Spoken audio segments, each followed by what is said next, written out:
नमस्कार मित्रांनो, मी अण्णासाहेब धाकतोडे आणि आपण पाहत आहात राजर्षी.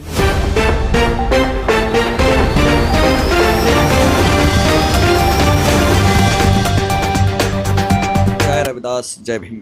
मित्रांनो, आज खास करून एका गंभीर आणि तितकाच महत्त्वाचा प्रश्न की जो प्रत्येक घरातील कुटुंबातील व्यक्तीला आणि महिलेला खास करून भेडसावतो, तो म्हणजे गावातील प्राथमिक गरजा, सुविधा. आणि ह्या अनुषंगाने कोल्हार खुर्द तालुका राहुरी या गावची जनतेमधून सरपंच पदाला उभे राहिलेल्या सौ लता अण्णासाहेब धाकतोडे यांच्याशी आपले गाव कसे असले पाहिजे या संदर्भाने एक मी चर्चा करणार. औरंगाबाद जिल्ह्यातील माजी सरपंच आणि केंद्र सरकार आणि राज्य सरकारांचे अनेक लाखो करोडो रुपयाचे ज्यांनी पुरस्कार मिळवले ते आदरणीय भास्करराव पेरे यांच्या गावाच्या अनुषंगाने मी त्यांना काही प्रश्न विचारतो की आपलं कोल्हार खुर्द गाव आज जेमतेम जे 10,000 लोकवस्तीचं गाव आहे आणि ह्या गावासाठी सर्व गोष्टींचं व्यवस्थापन ग्रामपंचायतच्या माध्यमातून काय झालं पाहिजे याविषयी मी त्यांना 2 शब्द बोलतो. नमस्ते मॅडम. मित्रांनो, आत्ताच मी तुम्हाला जी ओळख करून दिली त्या आज लताताई अण्णासाहेब धाकतोडे, मी आज त्यांच्याशी बोलतोय. जवळजवळ तुम्ही लग्न करून आल्यापासून 35 वर्षापासून या गावामध्ये तुम्हाला कशा सुधारणा हव्या आहेत? सुधारणा हवं आहे ना, सगळं काही पाहिजे. आपल्या इथं तर करू शकत नाही कोणीच काही ना. भास्करराव पेरे ना, त्यांच्यावर त्यांनी काही थोडंफार कोणी ऐकलं नाही का, काही बघत नाही. त्यांच्या गावात किती सुधारणा झालेली आहे.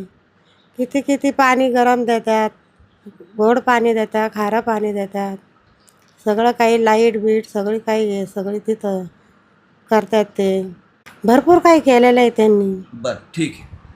आता तुम्ही जे सांगितलं, आता मी त्यांचीसुद्धा बातम्या ऐकलेल्या आहे आणि काही व्हिडिओ मी सुद्धा देखील ऐकले आणि तुम्हीसुद्धा काही ऐकले.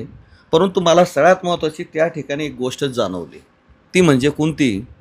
भास्करराव पेरे गावाला 4 प्रकारचं पाणी देतात. किती? एक गोड पाणी, दुसरं वापराचं पाणी, एक आरोचं पाणी, एक शौचालयासाठी पाणी, असे 4 प्रकारचे पाणी देतात. सकाळी ज्यावेळेस महिला उठतात, चुलीजवळ जातात किंवा गॅसजवळ जातात, स्वयंपाकघरात जातात, त्यावेळेस त्यांना पहिलं प्रथम कोणतं काम करावं लागतं? मग आंघोळी तर पाणी गरम येतं लगेच. किचनमध्ये गेल्यानंतर प्रथमतः आंघोळीचं पाणी गरम करावं लागतं.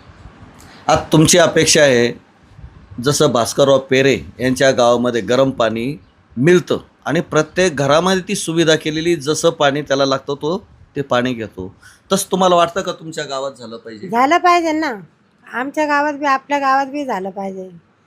गरम पाणी दिलं पाहिजे, थंड ते गोड पाणी, खारं पाणी. कपड्याचं पाणी वेगळं आहे, कपडे धुवायला, प्यायला, वापरायला सगळं पाणी वेगळं वेगळं आहे. 4 प्रकारचं पाणी आहे तिथं. बरं, तुम्हाला त्यांचीवाली माहिती कशी मिळाली? तुम्ही त्यांच्या गावाला जाऊन आल्यात का की व्हिडिओवर माहिती ऐकली? नाही, आम्ही ऐकली जास्त मोबाईलवर.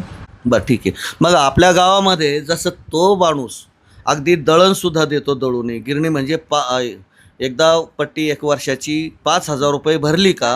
सगळं देतो, दळण बिळण सगळं पैशावर तेच भरतो. मित्रांनो, या ठिकाणी सगळ्यात महत्त्वाची एक गोष्ट सांगायची आहे, ती म्हणजे भास्करराव पेरे हे वर्षाला 5,000 रुपये पट्टी घेतात. किती? 5,000 रुपये पट्टी घेतात. आणि त्या पट्टीमध्ये ते काय काय गावाला सुविधा देतात? गावची अख्खी ग्राम स्वच्छता अभियान, कुठे जा तुम्हाला कचरा दिसणार नाही. महिला त्यांच्यावाले ते प्लास्टिकचा कचरा किंवा घन कचरा जो असतो तो एका बाजूला, आणि जो ओला कचरा जो असतो स्वयंपाकाचा उरलेला वगैरे तो एका बाजूला, असं अशा प्रकारची एक सुविधा त्या ठिकाणी दिली जाते. दुसरी, लोक रस्त्यावर इकडं तिकडं थुंकत नाही, तंबाखू. महत्त्वाच्या नाक्यावर त्यांनी काय केलेलं आहे, जे सार्वजनिक ठिकाणं असेल त्या ठिकाणी त्यांनी वॉश बेसिन तयार केलेली आहेत. आणि याशिवाय एकदा 5,000 रुपये पट्टी भरली, त्या व्यक्तीला म्हणजे त्या कुटुंबातल्या व्यक्तीला 1 वर्षभर दळण फ्री मिळतं. 1 वर्षभर दळण फ्री मिळतं. त्याचबरोबर तुमचं जे समजा मसाले वगैरे जे असतं, जे घरगुती मसाले लागतात, त्यांनी तर सरळ सांगितलेलं आहे की मसाले जे बाहेरून जे भेटतात ते भेसळयुक्त येतात, रासायनिक पदार्थ त्यात टाकले जातात, भेसळ केली जाते. आणि त्यांचं म्हणणं आहे की तुम्ही ते भेसळयुक्त पदार्थ खाण्याऐवजी तुम्ही स्वतःच्या जे कांडप मशीन ग्रामपंचायतने चालू केलं तिथून तुमचे मसाले दळून आणा. म्हणजे इथपर्यंत त्यांनीच त्या सुविधा एक दिलेल्या आहे. कोणताही कागद पेपर घेण्यासाठी, दाखला घेण्यासाठी पैसा द्यावा लागत नाही वर्षभर.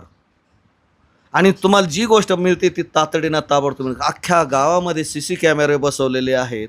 त्यामुळे संपूर्ण ग्रामपंचायतचा कारभार एकदम स्वच्छ आणि पारदर्शक असा तिथं त्या ठिकाणी होतो. आणि तुम्हाला यापूर्वी सांगितलेलं 4 प्रकारचं पाणी, आरोचं पाणी तुम्हाला दिवसाला 20 लिटर तुम्हाला मिळतं, फुकटमध्ये मिळतं. कोणत्याही गोष्टीसाठी पंचायत तिथं पैसा घेत नाही.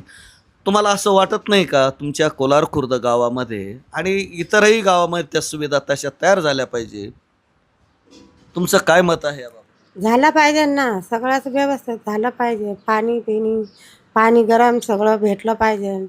5,000 ते घेत आहे तर सगळं काही देत आहे ना, ते गरम पाणी देतात, दळणसुद्धा दळून देतात, पार सगळं काही मसाले बिसाले सगळं देतात ना. मग चांगलं आहे ना, या बी गावात झाली पाहिजे सुधारणा.